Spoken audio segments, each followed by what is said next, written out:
Dans une précédente vidéo, je partageais avec vous les lieux où il fallait absolument investir en France pour avoir des forts retours sur investissement.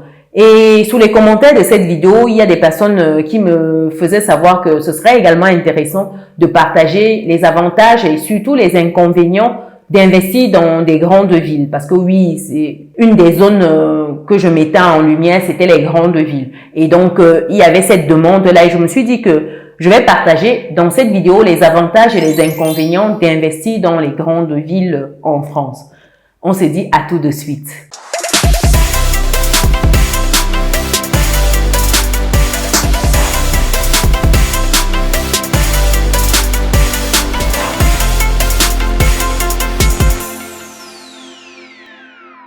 Alors, comme avantage d'investir dans les grandes villes en France, on peut avoir le marché immobilier qui est dynamique avec une demande élevée pour les logements.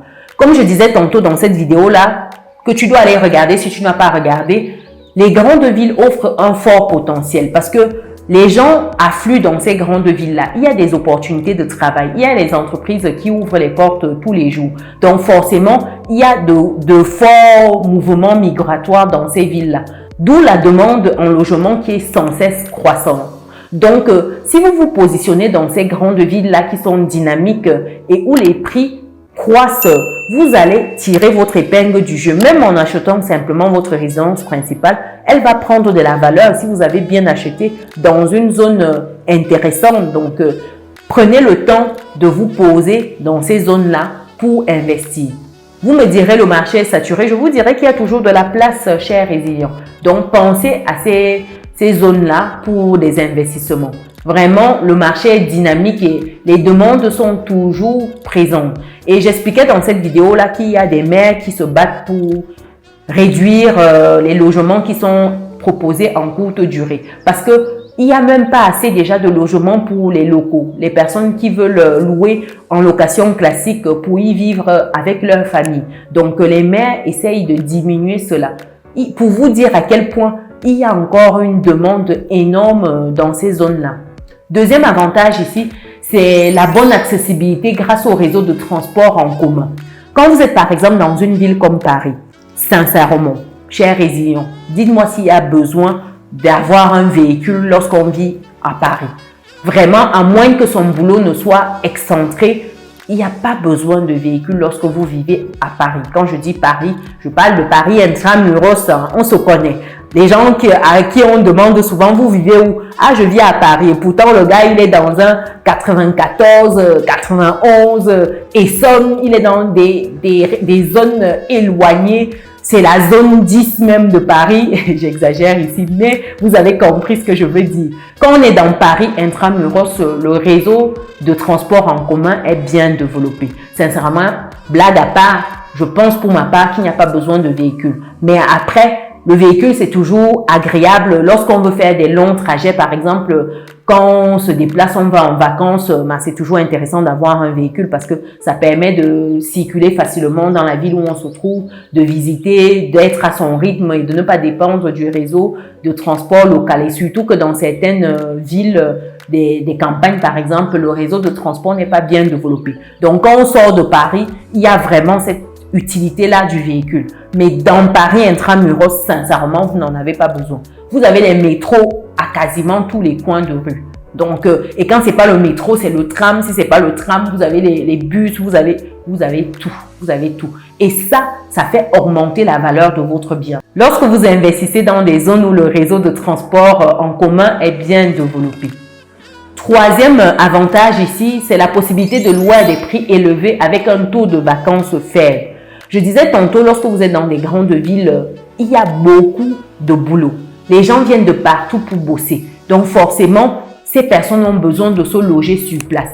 Et il y a les touristes également qui se rajoutent à cette cadence-là pour rendre les logements assez inaccessibles parce que beaucoup préfèrent louer aux touristes parce que ces touristes-là payent mieux les logements et c'est comme cela qu'ils optent pour des formules courte durée. Et comme je vous disais tantôt dans le premier point, les maires essayent de réduire cela pour donner la possibilité aux personnes locales de trouver des logements à des prix accessibles. Donc, vous avez cette variable-là qui fait que c'est intéressant. Quand vous êtes propriétaire, ça vous laisse du choix. Et en tant que propriétaire, tout le monde est content. Quand vous vous retrouvez côté locataire, bon, c'est un peu moins fun, mais quand vous êtes propriétaire, vous avez le choix. Et je suis sûre que vous pouvez me dire dans les commentaires, qui n'a pas encore vu un documentaire qui parlait des logements indécents qu'on avait à Paris? On loue des chambres de bonne à 800 euros, 700 euros. Mais je ne sais pas si vous vous rendez compte, c'est des surfaces souvent de 7 mètres carrés, 6 mètres carrés, 8 mètres carrés, des surfaces impensables ici en Afrique. Et pourtant, c'est loué à des prix d'or. Souvent même, c'est des caves qui sont louées, c'est des sous-sols, c'est des coins où même les gens n'ont pas de fenêtres pour vivre. Et c'est loué à des prix. Et la demande est croissante. Vous voyez, il y a des gens qui sont parqués là-bas. C'est-à-dire qu'ils sont stockés. C'est comme la marchandise. Ça fait mal au cœur lorsqu'on voit des documentaires comme ça. Mais c'est pour vous dire que quand on est propriétaire et qu'on a des logements dans des villes qui sont aussi dynamiques, mais on gagne gros également à la location. Et puis également en termes de valeur. Le bien prend rapidement de la valeur. Quatrième avantage ici, c'est la grande variété d'emplois et d'opportunités économiques pour les locataires potentiels. C'est ce que je disais tantôt. Si vous avez des sociétés qui sont partout, il y a plein de sociétés à Paris, autour, dans la première couronne, la deuxième couronne. Forcément, ça laisse beaucoup d'opportunités économiques pour les locataires qui viendront s'y installer. Donc, il y a tout intérêt de se poser là, dans cette zone-là. Donc, c'est un avantage, j'ai envie de dire, incontournable. Cinquième avantage ici, c'est la proximité de nombreux services de la vie culturelle et de l'offre de loisirs.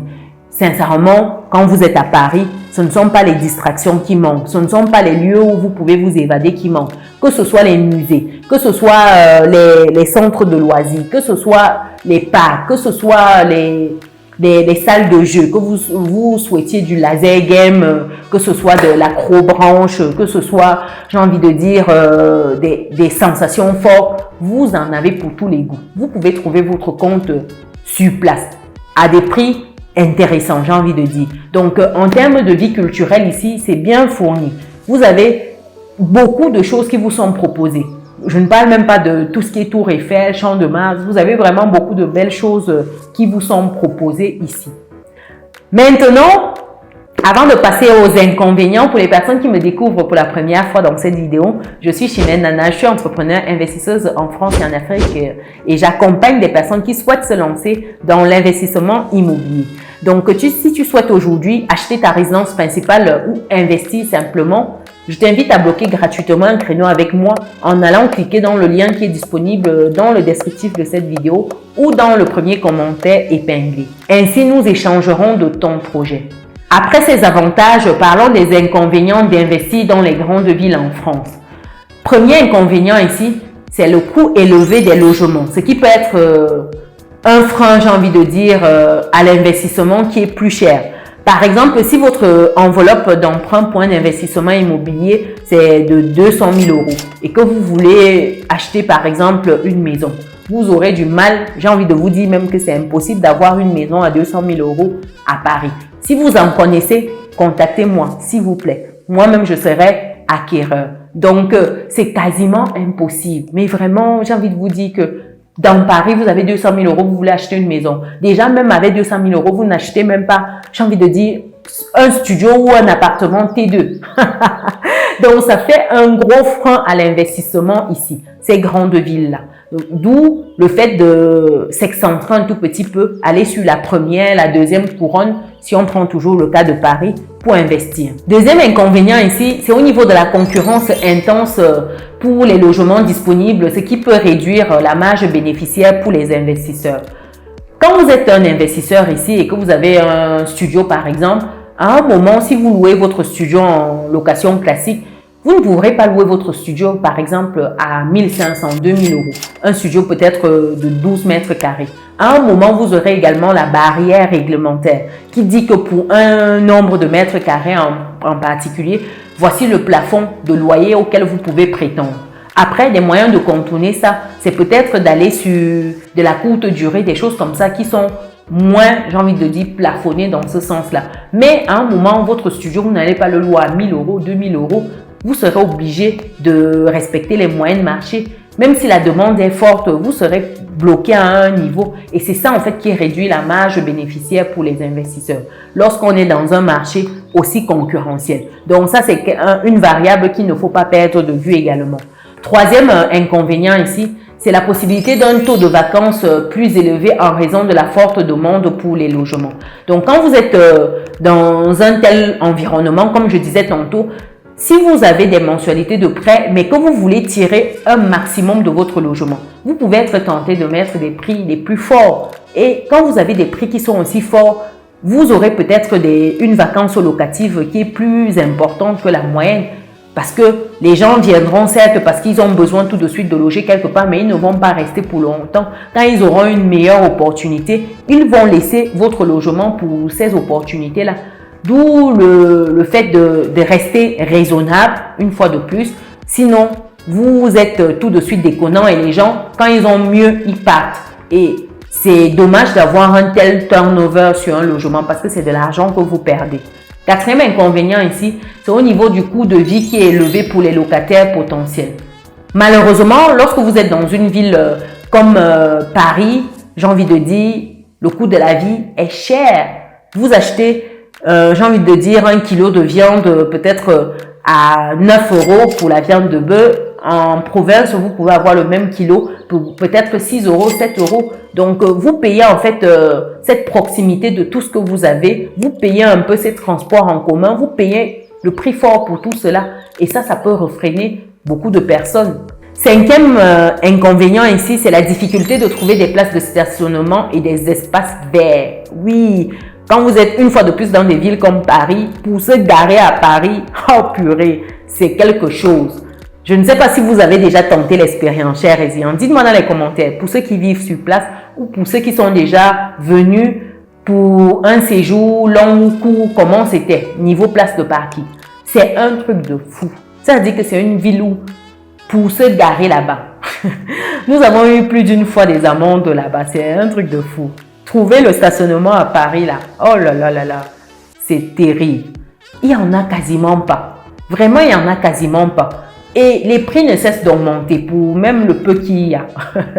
C'est-à-dire qu'on se pose des questions. À ce rythme-là, ce sera difficile. C'est pour cela, chers résilients, que je vous invite à prendre du temps pour investir, sécuriser votre avenir parce que l'État ne va pas s'occuper de vous. Les prix ne font que flamber.